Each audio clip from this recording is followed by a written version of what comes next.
Ganito tayo gagawa ng dessert, guys. Ito, grass jelly ang tawag dyan. Yan, nilalagyan niya ng itlog siguro para mawala yung amoy-amoy. Bablanch niya ng itlog. Pero gagamitin din niya yan, hindi yan masisira. Siguro para maalis yung amoy. Kasi pag fresh na ganyan, may konting amoy yung grass. Grass jelly ang tawag dyan, yung itim na yan.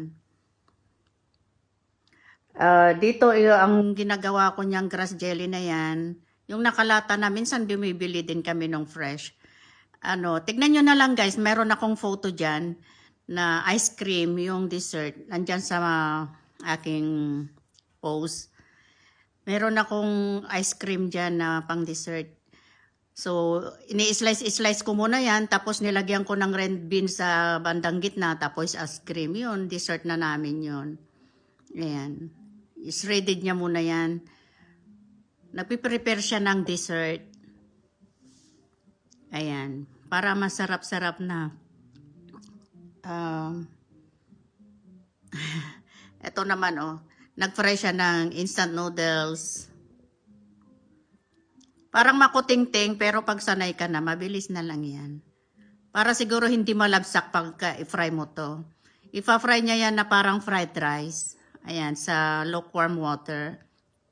Room temperature na water para mag-firm yung, ito naman yung pinaghugasan niya kanina. Tapos nilagyan niya ng food coloring, tapos yan lulutuin niya. Gagawin niya yan popsicle, ayan. Ayan, ready na. Lagay na sa freezer. Ito naman, iba't ibang prutas. Kung alin na yung mayroon kayo dyan na prutas. I-freezer mo na yan. Tapos, ayan. Kulog-kulog para maghati-hati. Kasi nga, na yun, na frozen na yun. Frozen na yan, kaya ganyan. Ayan. Mangga, mandarin, kahit na anong meron kayo dyan. Ayan, avocado, at saka ito ay sago. Ayan, tapos lagyan ng condensed milk, evap milk, asukal. Ayan, ready na yan. Saka yan, ice. Ready na yan. Sarap. Ito, egg yolk. Ginawa pa ng egg white. Diyan niya ipa-fry yung instant noodles. Iba't ibang gulay na gusto mong ilagay.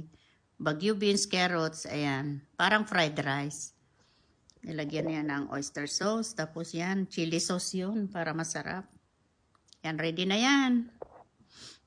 Ayan, kain na po. Thank you for watching. Ayan na yung dessert at saka fried noodles. Makuting-ting, no?